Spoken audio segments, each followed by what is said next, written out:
आज स्वतंत्रता दिवस है। 15 अगस्त की इस अविरल बेला में ना जाने कितने राष्ट्र के वीरों ने अपनी आहुतियाँ देकर आपको और हमको स्वतंत्रता प्रदान करी है। इसे 15 अगस्त की सभी भारतीयों को बहुत बहुत साधुवाद।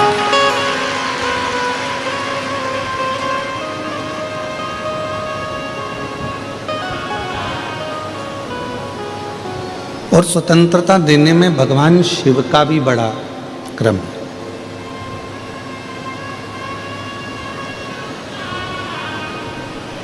जगत गुरु शंकराचार्य जी ने अपनी वाणी में संपूर्ण जगत के लोगों को स्वतंत्रता का भाव व्यक्त किया।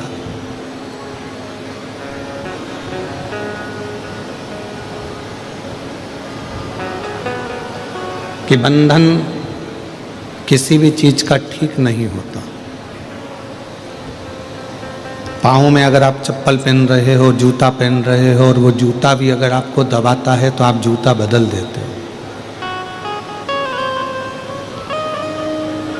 पाँव में चप्पल पहन रहे हो, वो चप्पल भी यदि आपको दबाती है, पाँव में अगर तंगाती है, दबाती है, छाला कर देती है तो आप चप्पल बदल देते हो।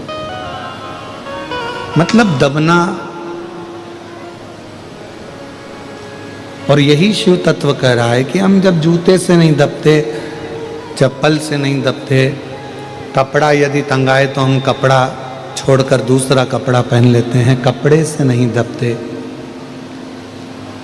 तो फिर इस संसार सागर में हम किससे दबे?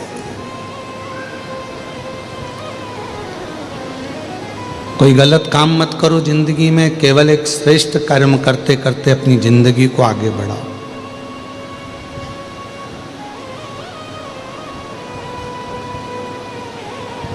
देश की एक सीमा होती है कि भारत देश इतना इतना फैला हुआ है, हमारे भारत देश की यह सीमा है। प्रदेश की एक सीमा होती है कि तेलंगाना यहाँ से लेकर वहाँ तक फैला हुआ है, इसके बाद में कर्नाटक लग जाएगा, उसके बाद में मध्य प्रदेश लग जाएगा, उसके बाद में उत्तर प्रदेश लग जाएगा, महाराष्ट्र लग जाएगा, राजस्थान लग जाएगा। एक जिले की भी सीमा होती है कि ये जिला यहाँ है। एक तहसील की भी सीमा होती है कि ये तहसील यहाँ से यहाँ तक है। एक पुलिस की भी सीमा होती है कि पुलिस अपने एरिया में दूसरे का एरिया लग गया, बॉर्डर पर कोई है तो वो कहता है कि इधर का है, वो कहता है केस उधर का है, वो कहता है इधर का है।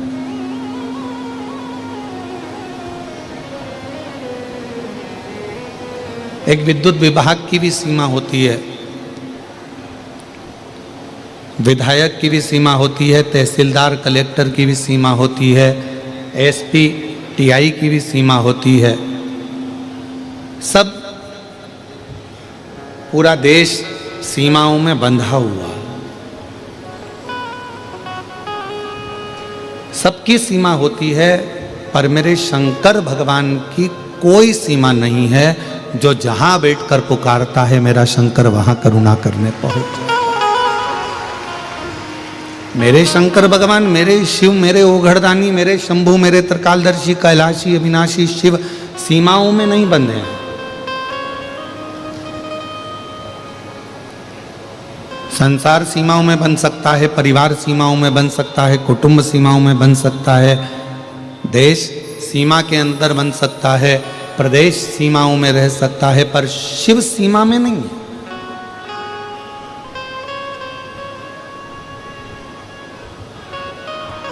आज के जमाने में अगर विदेश की भूमि को भी खोदा जा रहा है तो उसमें से भी शिवलिंग निकल रहा है।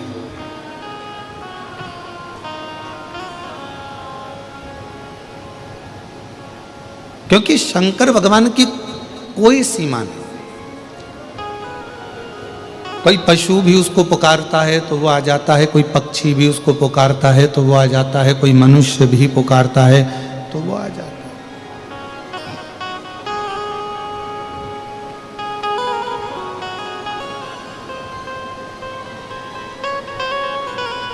सीमाओं में बंधा हुआ परमात्मा कभी नहीं होता। आप सभी ने श्रीमद् भागवत में गज और ग्रह की कथा सुनी होगी। एक मगर ने हाथी का पांव पकड़ लिया। हाथी ने सारे परिवार को बुलाया, कुटुंब को बुलाया, पर कोई आया नहीं। और ये हाथी की कथा नहीं है, ये अपनी भी कथा है। अंत समय में कोई तुम्हारा साथ देने वाला नहीं होगा। वेंटिलेटर पर अकेले होगे, आईसीयू के रूम में अकेले होगे, डॉक्टर सबको बाहर निकाल दे।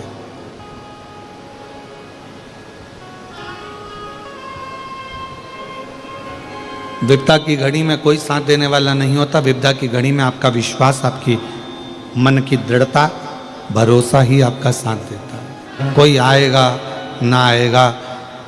गज और ग्रह की कथा कहती है, हाथी के पांव को मगर ने पकड़ लिया। हाथी के रिश्तेदार बहुत थे, कुटुंबी बहुत थे, सबने आवाज लगाया, हाथी ने पुकारा, सब आए। पानी के पास में आकर सब खड़े हो गए, पर हाथी का पांव छुड़ाने वाला कोई भी नहीं। अब कौन पुकारे, किसको पुकारे? वो हाथी।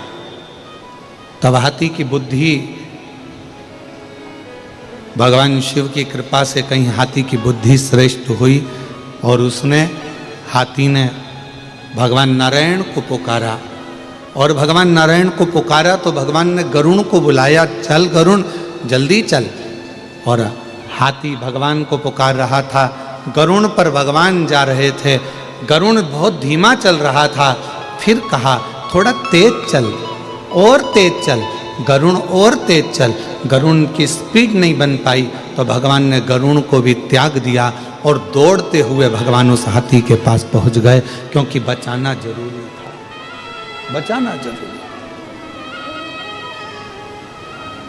और आए ना आए प्रभु कुटुंब कबीला, अंत समय प्रभु आना पड़ेगा।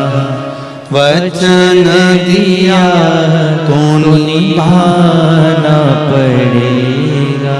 कोई आएगा ना आएगा, पर अंत समय में आपको आना पड़ेगा। अंत समय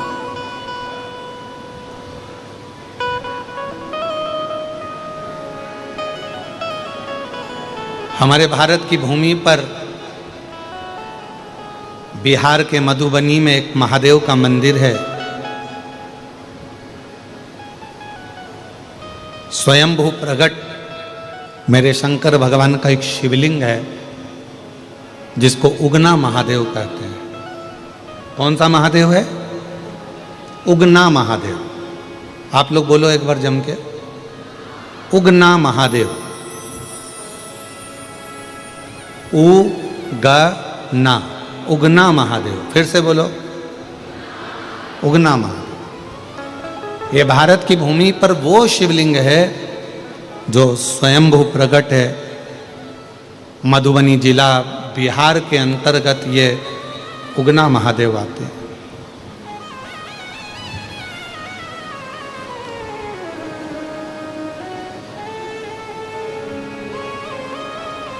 शिवजी का नाम ये सब उगना महादेव कैसे आ गया? उगना का तो मतलब होता है कि जो एकदम सुस्ती में रहता है, उदास रहता है, जिसे कोई काम ही नहीं होता है।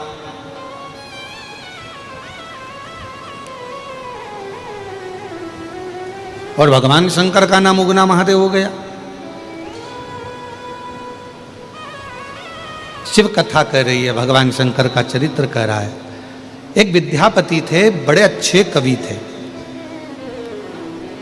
बहुत अच्छी कविता का पाठ करते थे, मैथिली थे, और अपनी कविता वो किसी को नहीं सुनाते थे। अगर सुनाते थे तो केवल देवाधिदेव महादेव को सुनाते थे, और किसी से अपने मन का भाव वो कहते नहीं थे। कविताओं के माध्यम से शिव जी की स्तुति किया करते थे। अब धीरे धीरे धीरे धीरे विद्यापति बुजुर्ग होते चले गए।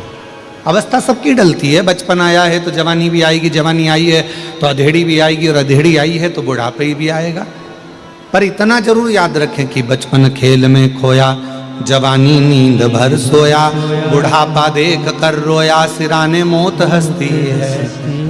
अंत में जब बुढ़ापा आए तो व्यक्ति को रोना ना पड़ जाए।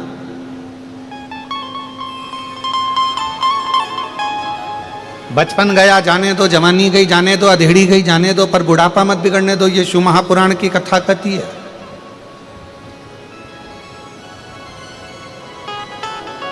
शिव महापुराण की कथा कहती है, जब भी कैमरे वाले के सामने जाना, फोटो खिंचवाने के लिए जाना, घर से तुम पाउडर लगा कर गए कि नहीं गए उससे मतलब नहीं है, खूब सारा क्रीम लगा कर गए कि नहीं गए उससे कोई मतलब नहीं है, अच्छा कपड़ा पहन कर गए कि नहीं गए उससे कोई मतलब नहीं है। फोटो वाले के सामने आप कितना भी अच्छा कपड़ा पहन कर चले जाओ, फोटो वाले के सामने आप कितनी भी अच्छी क्रीम पाउडर लगा कर चले जाओ, फोटो वाले के सामने आप हेयर स्टाइल चेंज कर कर चले जाओ, फोटो वाले के सामने आप डेंटिंग पेंटिंग कितना भी कर कर चले जाओ, और फोटो वाले के सामने जाकर एकदम जम के जाकर सिर पे पल्लू लेकर और बैठ गए, बैठे,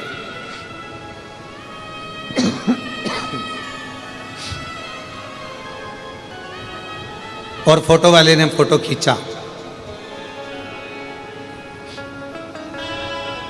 एक क्षण की बटन दबी और फोटो खींच गया। अब वो फोटो तुमने देखते से ही कहा, क्यों हमने इतना अच्छा कपड़ा पहना था, इतना अच्छा पेंटिंग करा था, पूरा स्वरूप सुधार कर आए थे, इतना डेंटिंग पेंटिंग कर कर आए थे, इतना अच्छा हेयर स्टाइल कर कर आए थे, पर तुमने तो हमारा फोटो बिगाड़ दिया। तो फोटो वाला बोलेगा, बहन जी फोटो तो अच्छा आ जाता, आप कपड़े तो अच्छी पहनी थी, आपने श्रृंगार भी अच्छा करा था, आपने सारा आभूषण अच्छा पहना था, बस एक कमी फोटो में रह गई बहन जी। मैंने जब आपसे बोला था मैडम स्माइल प्लीज, उस समय पर आप स्माइल देना भूल गई, इसलिए ये फोटो बिगड़ गया। कपड़े से फोटो अच्छा नहीं आता, सुंदर स्वरूप से फोटो अच्छा नहीं आता, आप कैसी भी हेयर स्टाइल कर लो उससे फोटो अच्छा नहीं आता, आप कैसे कपड़े आभूषण धारण करे हो उससे फोटो अच्छा नहीं आता। शिव महापुराण की कथा कहती है, फोटो को अच्छा लाने के लिए आपके चेहरे पर आप कैसे भी कपड़े पहने हो, कैसी भी हेयर स्टाइल है, कैसा भी चेहरा है, कैसा भी कुछ भी है, पर आपके चेहरे पर अगर स्माइल है तो फोटो अच्छा आकर ही रहता है। उसी तरह अंत समय में तुम्हारा बचपन कैसे भी गया, जवानी कैसी भी गई हो, अधेड़ी कैसी भी गई हो, पर बुढ़ापा जैसे ही आए और बुढ़ापे में जब मरने का समय आए, अंतिम श्वास चल रही हो, उस समय पर वैकुंठ अधिपति मेरे नारायण कैमरा लेकर खड़े होंगे, तुम्हारे प्राण छूट रहे होंगे, अंतिम श्वास चल रही होगी, और वो परमात्मा भी कहेगा अब बुढ़ापा है, मरने का समय है, थोड़ा सा स्माइल दे ले। स्माइल का मतलब है थोड़ा सा राम कह ले, कृष्ण कह ले, शिव कह ले। अंतिम समय में अगर थोड़ा सा भी भगवान का नाम ले लिया, फोटो सुधर गया। और अंत समय सब बोलो, सब प्रभु आना पड़ेगा, वचन दिया तो निभाना पड़ेगा। और आए ना आए प्रभु कुटुंब कबीला, अंत समय प्रभु आना कोई साथ देगा नहीं। बचपन गया जाने दो, तुमने कपड़ा कैसा भी पहना जाने दो, तुमने श्रृंगार, जवानी आई तुमने श्रृंगार कैसा भी करा जाने दो, अधेड़ी आई तुम कैसे भी जिंदगी जिए चलेगा, पर बुढ़ापा तुम्हारा बिगड़ना नहीं चाहिए। सबसे कठिन है बुढ़ापा, पर बुढ़ापे को संवारने का सबसे सुंदर तरीका है तुम्हारा मौन रहकर भगवान की भक्ति को धारण करना।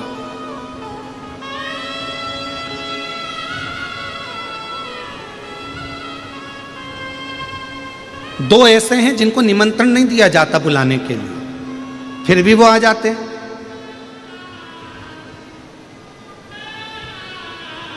और दुनिया में कोई ऐसा पैदा नहीं हुआ जो इन दो को निमंत्रण देता हो। और मुझे विश्वास है हैदराबाद के लोग भी इनको निमंत्रण नहीं देते होंगे, फिर भी वो तुम्हारे यहां आ जाते हैं। दो ऐसे हैं जिनको निमंत्रण नहीं दिया जाता तो भी आते हैं, जिनको नहीं बुलाया जाता तो भी आते हैं, जिनको आमंत्रण नहीं दिया जाए तो भी आते हैं, जिनको भगाने का प्रयास किया जाए तो भी आते हैं। वो दो हैं। एक नंबर पर है बीमारी और दूसरे नंबर पर है भिखारी। ये दो ऐसे हैं जिनको निमंत्रण नहीं दिया जाता। ये दो ऐसे हैं जिनको कोई आमंत्रण नहीं दिया जाता। ये दो ऐसे हैं जिनको कोई पत्र नहीं भेजा जाता। किन किन को? जम के बोलो। पहले नंबर पर बीमारी और दूसरे नंबर पर भिखारी। इन दोनों को कोई पत्र नहीं भेजता, इन दोनों को कोई निमंत्रण नहीं भेजता, इन दोनों को कोई बुलाने का आदेश नहीं आता, फिर भी ये दो अपने घर में जरूर आते हैं, अपने द्वार पर जरूर आते हैं। पहले नंबर पर होती है बीमारी। बीमारी को कोई नहीं बुलाता, फिर भी बीमारी अच्छे अच्छे घर में, अच्छे अच्छे परिवार में, जिनके यहाँ डल्लव के गद्दे हैं, एसी का रूम है, कालीन बिछे हुए हैं, जिनके यहाँ पानी भी आरओ का चलता है, बिस्लरी की बोतल पीते हैं, खूब अच्छे अच्छे क्रीम और पाउडर में रहते हैं और खूब योगा भी करते हैं, एंजॉय भी करते हैं, साथ में बड़े सोच समझ कर खाते हैं। मैं बाजार की चटनी नहीं खाऊंगी, मैं बाजार का ये नहीं खाऊंगा, मैं वो नहीं खाऊंगा। उसके बाद भी बीमारी को निमंत्रण नहीं दिया जाता और बीमारी घर के अंदर प्रवेश कर जाती है। उसी तरह भिखारी, भिखारी को कोई नहीं बुलाता तो भी वो दरवाजे पर आ ही जाता है। कैसे बचोगे? कैसे बचोगे?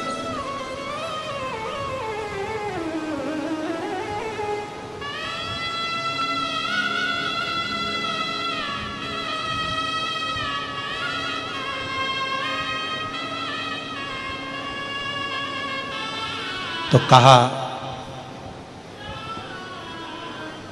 दोनों से बचने का एक ही साधन है, दोनों से। अरे मुख में हो राम नाम, राम सेवा हाथ में, तू अकेला नहीं प्यारे राम तेरे साथ में। और जिंदगी की बागडोर हाथ दीना नाथ के, जिंदगी की बागडोर हाथ दीना नाथ के, वो महलों में राखे चाहे झोपड़ी का सहारा, वो महलों में राखे चाहे झोपड़ी। निर्भर करता है प्रभु के नाम पर, निर्भर करता है भगवान के नाम पर। जपो, लगे रहो भगवान की विरल भक्ति में, लगे रहो भगवान के भजन में। दोनों दूर रहेंगे, दोनों।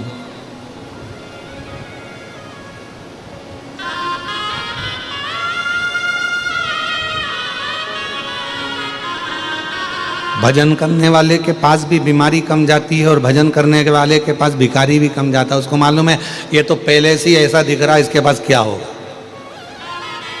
तो भिखारी सोचता है कौन जाए?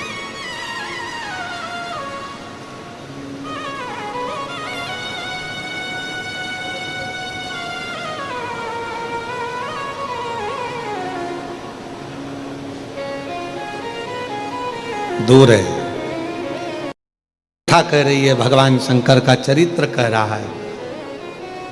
हाथी ने परमात्मा को पुकारा, कोई नहीं आया, तब परमात्मा आया, अपना गरुड़ छोड़कर आ गया। सीमा नहीं है मेरे भगवान।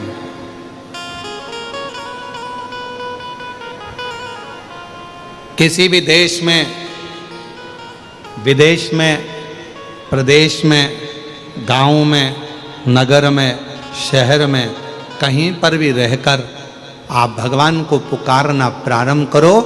मेरा भगवान ये नहीं दे। अब आपके यहाँ तो ये तेलंगाना में तेलुगु चलती है, कर्नाटक में। एक बहन जी ने पत्र लिखा है, हम तो कल बोलने वाले थे कि किसी को कन्नड़ आती हो तो हमारे पास आकर पत्र पढ़ दो, हमको पढ़ना नहीं आ रहा। उनने कन्नड़ भाषा में लिखा है। एक बहन जी ने तेलुगु भाषा में पत्र लिखा और आगे शुरू में हिंदी में लिख दिया और लिखती है, और उसने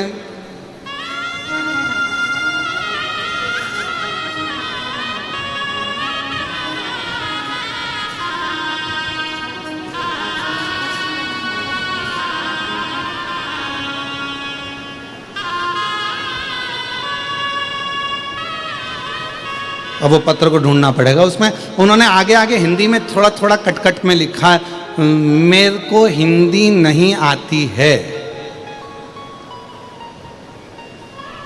अब हमने सोचा इतना लिखा था तो पत्र भी वैसे ही लिख देती।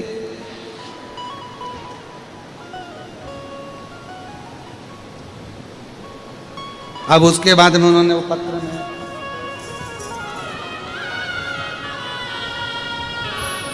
मिल गया। अब ऊपर तो उन्होंने लिखा इरम्मा मल्लिकार्जुन विश्वकर्मा, गुलबर्गा, कर्नाटक की रहने वाली हूँ। मुझे हिंदी बोलना, हिंदी ज़्यादा लिखना नहीं आता, पर भूतड़ा परिवार लिख दिया उसने कि इनको धन्यवाद।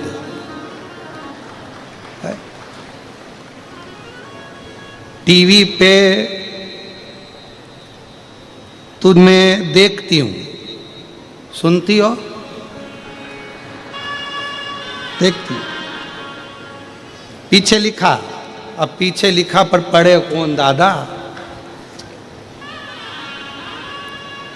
लाओ जरा, इनमें से किसी को तो कन्नड़ आती होगी, लाओ इधर पढ़ो तो रहे जरा,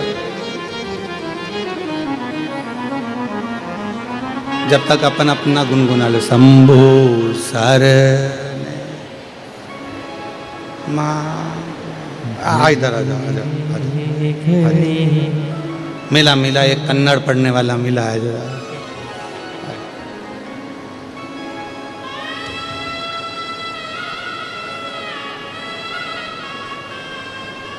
और शंभु शरण पड़ी मांगू घड़ी घड़ी दुख मेरे पास भेज दो बस।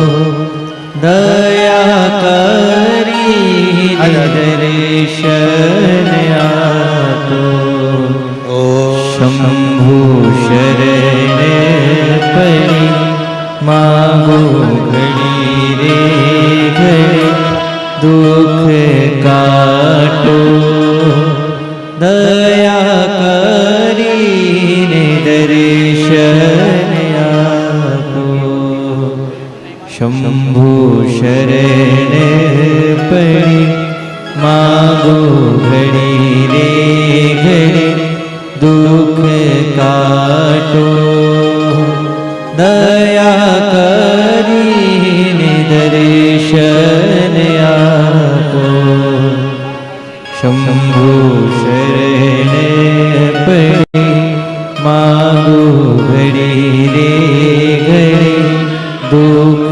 काटो दया करीने दर्शन आपो।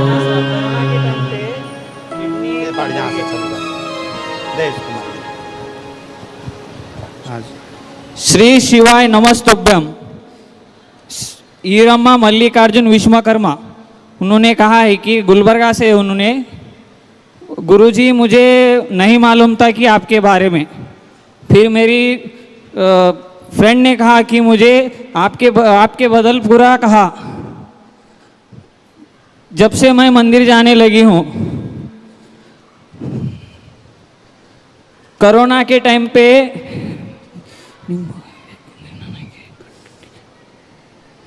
शंभु नहीं एक सेकंड। कोरोना के टाइम पे मेरे पति को कहा मैंने, उनको किडनी का प्रॉब्लम था, रलिया और बाबा आशीर्वाद, ओके, तो भगवान की दया से मुझे अच्छा लगने लगा है अब। हम तो बाबा के भरोसे चलते हैं, हम तो बाबा के भरोसे चलते हैं। ये दुनिया वाले जलते हैं, ये दुनिया वाले जलते हैं। हम तो बाबा के भरोसे चलते हैं। बहुत भाव से मेरी जीजी, आपने जो पत्र लिखा है वो बड़े भाव से लिखा और हमने बड़े भाव से इसको पढ़वाया भी और बहुत सुंदर सुंदर भाव उसमें आपने व्यक्त किया। हम तो बाबा के भरोसे चलते हैं, हम तो बाबा के भरोसे चलते हैं।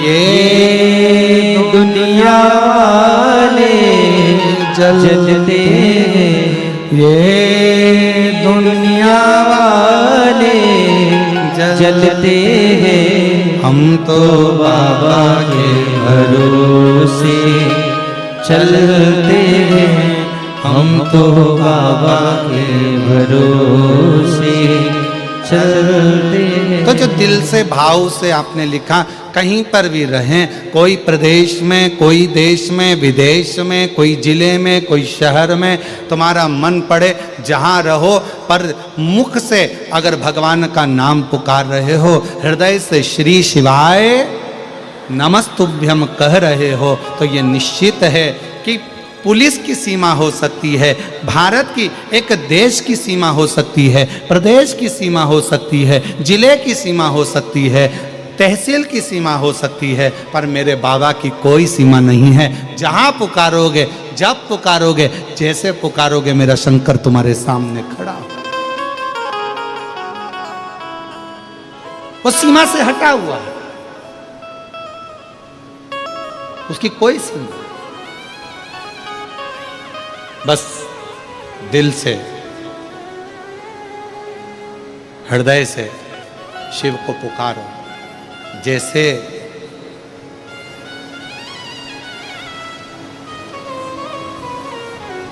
जिस समय पर माता सती के पिताजी ने, दक्ष प्रजापति ने यज्ञ रखा,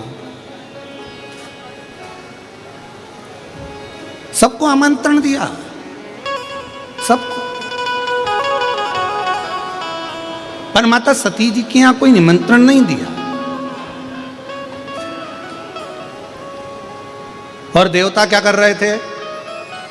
देव ऋषि नारद जा रहे थे तो कैलाश के ऊपर से जा रहे थे, इंद्र जा रहे थे तो कैलाश के ऊपर से जा रहे थे। क्यों? क्योंकि माता सती देखे और सती जी को लगे कि सबको निमंत्रण पत्र भेजा गया, पर मेरे पिताजी ने मेरे यहाँ ही निमंत्रण पत्र नहीं भेजा। ये दिखना चाहिए।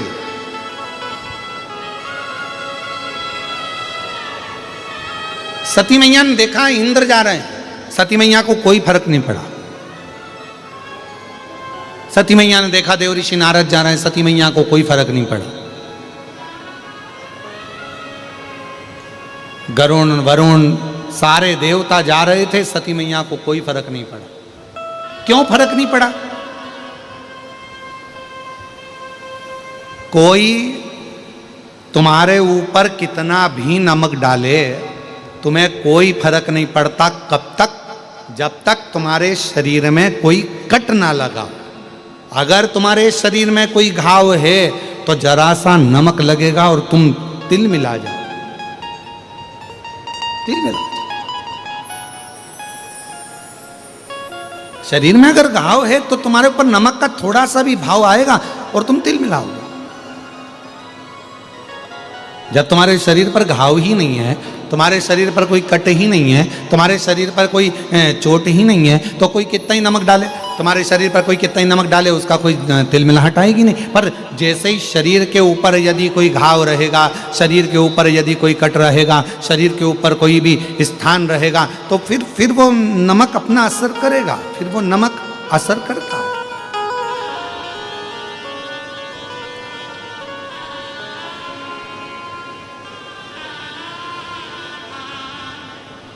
फिर वो नमक अपना असर कर सकता है। शिव महापुराण की कथा भी यही कहती है, किसी व्यक्ति ने आपको गाली दी,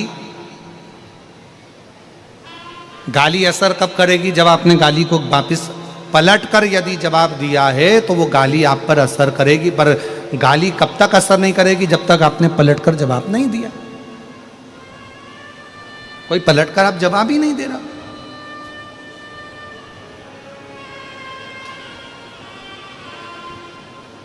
किसी ने आपको अपशब्द दिया, ताना दिया, आड़ा टेढ़ा बोला, आपने अगर पलटकर जवाब दिया तो समझ लो आपने गाली को लिया, आपने पलटकर अपशब्द बोले तो मतलब आपने पलटकर उसने जवाब दिया है तो मतलब उसने गाली को स्वीकार किया है।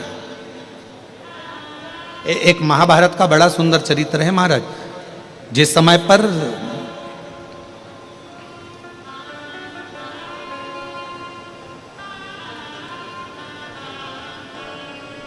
द्रौपदी के सोते हुए 5 पुत्रों को जब अश्वत्थामा ने मार दिया और भीम ने द्रौपदी के हाथ में तलवार पकड़ा दी और कहा, यह तलवार लो द्रौपदी, इस अश्वत्थामा को मार दो। द्रौपदी ने कहा, नहीं मैं नहीं मार सकती। अरे इस अश्वत्थामा ने तुम्हारे सोते हुए 5 पुत्रों को मार दिया द्रौपदी, तो तुम भी इसको मार दो। द्रौपदी कहती है, नहीं, ये मेरे गुरु का पुत्र है, मैं इसको मार नहीं सकती। द्रौपदी, जब इसने नहीं देखा कि कौन बच्चों को मार रहा है, कौन को मार रहा है, तो तुम क्यों देखती हो? द्रौपदी ने कहा, यदि कोई कुत्ता हमको काट लेगा तो हम कुत्ते को नहीं काट लेंगे,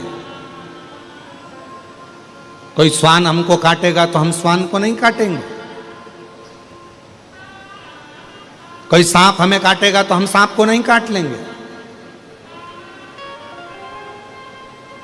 मैं इसको नहीं मार सकती। एक काम करो, इसके मस्तक पर जो मणि लगी है वो मणि निकाल कर फेंक दो, बाकी का और मुझे कुछ नहीं चाहिए। इसने मेरे बेटे को मार दिया, मैं अपने गुरु के पुत्र को नहीं मार सकती। ये द्रौपदी का चरित्र हमको कह रहा है, ये द्रौपदी का संवाद हमको कह रहा है कि यदि कोई हमको अपशब्द कह रहा है तो हम अपशब्द से जवाब क्यों दे। कोई हमको गाली दे रहा है तो हम गाली से जवाब क्यों दे।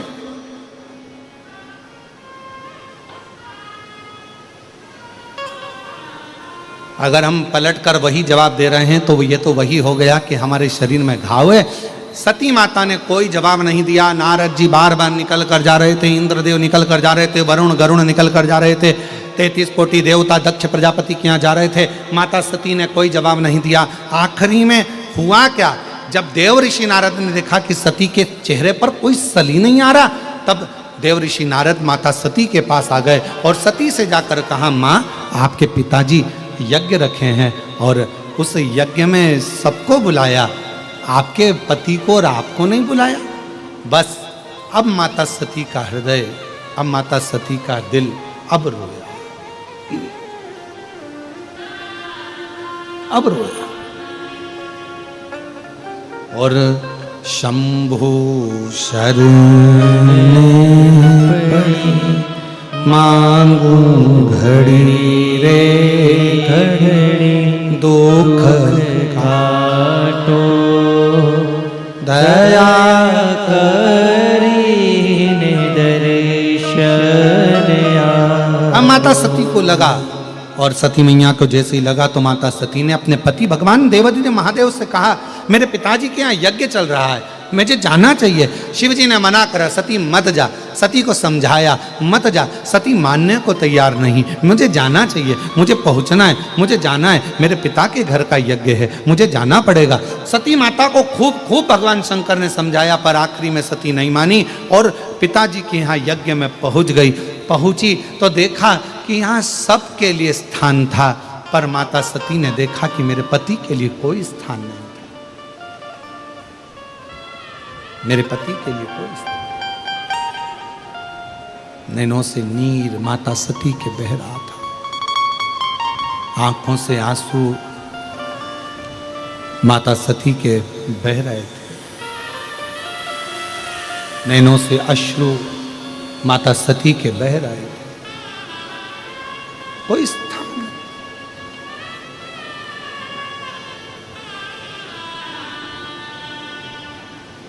कितना सुंदर कहा है माता सती ने, जरा ध्यान से सुनना। एक एक जितने भी आस्था चैनल पर कथा सुन रहे हैं, जितने फेसबुक यूट्यूब पर कथा सुन रहे हैं, और जितने भी इस भाग्यनगर हैदराबाद में शमशाबाद की इस पवित्र धरा पर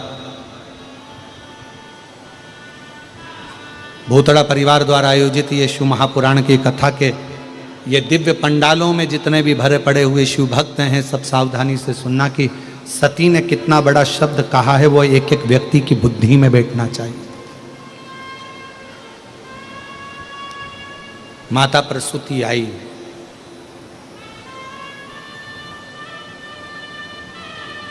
सती के सिर पर हाथ रखा। बेटी सती, बेटा सती, तू रोती क्यों है? तेरे नैनों में जल क्यों है?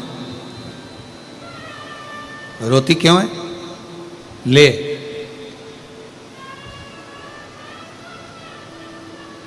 सती ये थोड़ा सा जल का आचमन कर ले। सती ने मना करा, नहीं मां, मैं नहीं कर।